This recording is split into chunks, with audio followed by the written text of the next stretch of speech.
Hi, and welcome back to the Save It for Parts channel. Today I'm doing a frequent request from the comments, a bookshelf tour. People often notice my bookshelves in the background of various videos and they ask, what do I have up there? So today we're going to go through and take a look at it. Now I'm hoping this works because the lighting is going to be challenging. All of my film lights are on that side of the room, kind of next to the bookshelf. If I turn them off, it gets too dark over there, so we might have to play around with the lighting a little bit. I started doing this video with the Insta360 because it's good at low light, it's good at stabilization, and I didn't like it. I couldn't get the framing I wanted, the wide angle looked weird, so I gave up on that fancy 360 nonsense, and we're just going with the 4K camcorder.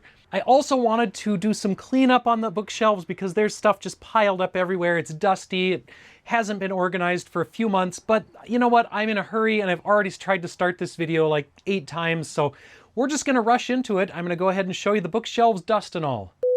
And I've already had to restart once again because there was a huge spider on the ceiling up there, and not everybody wants to see that. I like spiders, but I had to catch it and take it outside before the cats ate it. So let's start over. On the upper left of the bookshelf, we are starting with home improvement and DIY guides, some of which are terribly out of date. We also have some outdoor adventure stuff, some hobby stuff.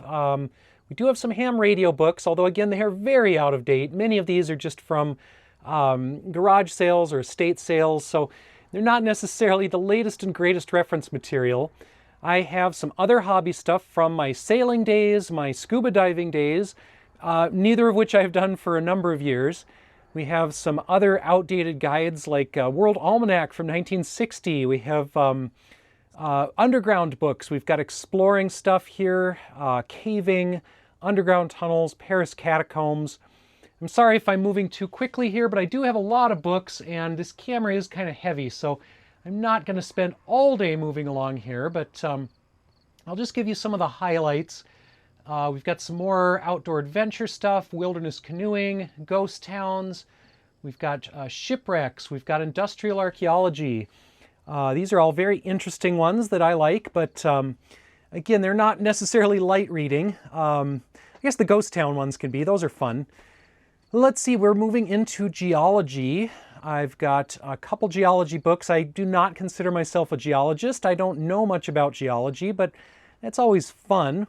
And my great-grandfather, one of my great-grandfathers was actually a mining engineer, so I've got some of his old reference books.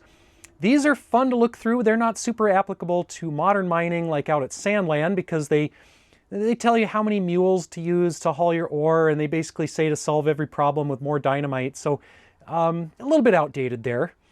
But yeah, a few more of those mineral books, some more kind of outdoor books. Yeah, wilderness stuff, survival type stuff. We've got a stack of zines there. We've got some more reference material and a couple more random books over in the corner. And I'm just going to start moving straight down. Yes, that is a rubber chicken from Axeman. No, I'm not explaining it. We have the kind of comic book shelf here. So a number of comics that I like. Of course, some Calvin and Hobbes in there. We've got some Tintin. We've got a variety of webcomic print editions that I've gotten on Kickstarter or whatnot. And then some sci-fi reference material. Just, again, it's very roughly organized. This is kind of the large books shelf, so it's not super themed other than tall books that don't fit on the other shelves. And then, you know what? We are going to move back over to the left because I had tried to roughly alphabetize my fiction. So kind of starting alphabetically by author with the A's, and you will notice a lot of sci-fi. We have some vintage stuff like some Tom Swift that I was into when I was a kid. I haven't read those for a while, but and some analog, again, very old. These are, well, these are 90s. I think I have some 60s and 70s analog around here somewhere. But yeah, again, general fiction, mostly sci-fi, some fantasy by author. And that goes down for quite a few shelves. And then, you know what, we're just going to keep going down because I have 2 bigger shelves here of local history. Well, this one is actually Alaska history on this shelf. So I actually know some of these authors. Lassie Ullman was an old-time neighbor at Funter Bay in Alaska. And Sarah Isto has a place out there. This one, Diane Purvis, I actually helped her with this book, so I actually have a map in here that I made. That is somewhere near the front. Yep, I made the map for this book, so if you're interested in that, I can put an Amazon link up. Deborah Page and her family are commercial fishermen out around Elfin Cove, where we used to fish. Lots of reference material there. And then more local history for the Twin Cities down on the bottom shelf here. Oh, there's my other Chapman. I knew I had a more modern version of Chapman piloting. I just couldn't remember where I put it. The other version up top is the old one from like 20 years ago when I had the sailboat.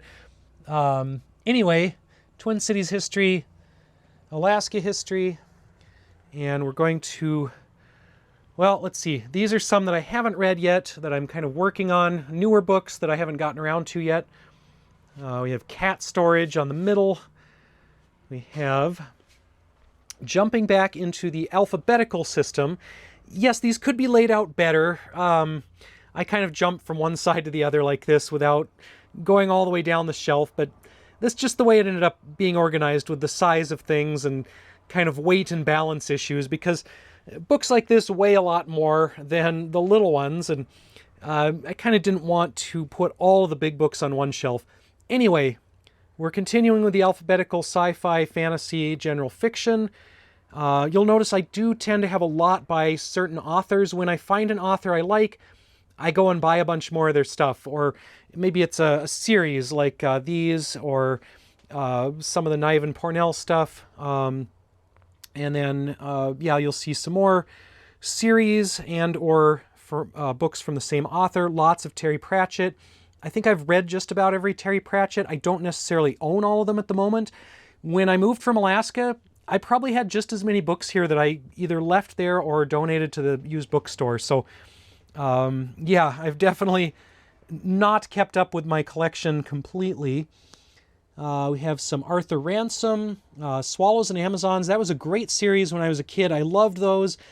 Arthur Ransom, kind of a jerk in person, apparently, but pretty good children's author if you ignore his actual social life. Let's see, we've got Perry Rodan, a very classic, kind of weird German sci-fi from the Cold War era. I think these are what X-Men are based on. These are basically a mutant corps from the early Cold War. It's hard to explain, but it's a great series. Again, very much a product of its time, but I liked those when I was a kid. Let's see, more sci-fi moving down. We're getting into the S's. We've got some travel guides kind of jammed in here. Again, there's stuff that's just jammed in all over the place. So there are books that do not fit. There are books that should not be on these shelves, but they just are because that's where they are at the moment. And then kind of down towards the Z's, the T's, all the end of the fiction section. And you might notice I do have some books hiding in behind because these shelves are pretty deep. And when I run out of space, sometimes stuff gets stuffed farther in the back. Down at the very bottom, we've got an old plat book from a local county. I just found that in an estate sale, and it doesn't fit anywhere else. Let's see, I wanted to mention I have a few of these. Halling Clancy Halling is another children's author that I really enjoyed when I was a kid. I still enjoy these. So he does these fantastic kind of illustrated histories of particular topics. Like this one is whaling ships and this little carved bird that follows the history of a whaling ship. So yeah, he does all kinds of stuff like this. My sailboat was named Pagoo after another one of his books, which is... yeah, I have that one in here, but got a couple of those, the Halling books here. I can't actually get them out because everything's so stiff in this. It's packed so full, it's hard to pull things out of that shelf. Yes, I am absolutely babbling here, and I am probably not covering these in as much detail as everyone would like. I'm sure people are going to say, slow down, let us see the title and author of every single book. I don't really have time for that, unfortunately, but if you see something you like, you can pause and look it up online, and you can always ask questions in the comments if you are curious about something that I didn't get into more detail about. Let's go over to my third bookshelf. So the top here is more stuff that I haven't read yet, that I keep meaning to get around to and just have not had time to read. So I've got some more webcomic stuff. I've got some more sci-fi, fantasy, some more reference stuff, some stuff from Paris, a few nonfiction things, and yeah, that's kind of one of the to-do piles. I have multiple book to-do piles. And then this is more research. I am working on a railroad history book, so this is kind of more research relating to the Alaska Railroad book. Actually, the rest of this shelf is quite a bit of research, but yeah, we'll go down here kind of slowly. This is the railroad stuff. This is kind of personal photo albums and whatnot. So kind of more personal research material, random documents and things, little pocket notebooks, more general research, kind of my own research, textbooks, project binders, trip binders. Whenever I go on a trip, I like to kind of put all the information together, or if I've got a big project like the monorail or the radome, try to put all that stuff together. Actually, I think the monorail is back up here with railroads. So, yeah, these binders end up being kind of my personal reference material for a big project. So I'll have my notes on like sizes and layouts, where I'm going to put things. I'll have old material that I found about the project, like the monorail. Likewise, over here, I have a bunch of these notebooks, and these are, well, these are Save It for Parts notebooks. So I've got basically all of my project ideas in here, all of my notes about how to build things, what I'm doing with various projects, and some of these don't get finished. Some of these get moved on to the next notebook. I pretty much have one of these for each year of the channel. And then down at the bottom, I have kind of maps and other research, kind of general mapping info. I've got river charts. I've got Twin Cities stuff. I've got just all kinds of basically maps and research, just random things that I've hoarded away down there. And I even have some maps in the corner here, some actual big rolled up maps. People have also asked about the maps on the ceiling, and these are basically places I've been. So the little push pins indicate spots I've visited in the US and then around the world. So hopefully that's a decent little intro to my bookshelves. Again, if you have any questions, let me know down in the comments. If I breezed by something too quickly, if you wanted to know where I found a particular book, I might be able to remember.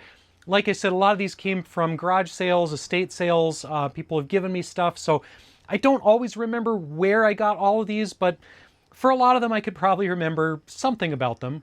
And in general, I've read or at least looked at most of these. I've definitely read all the fiction, and a lot of the reference books up here I've not read cover to cover, but I've used them for projects, or I've gone through them looking at interesting old information.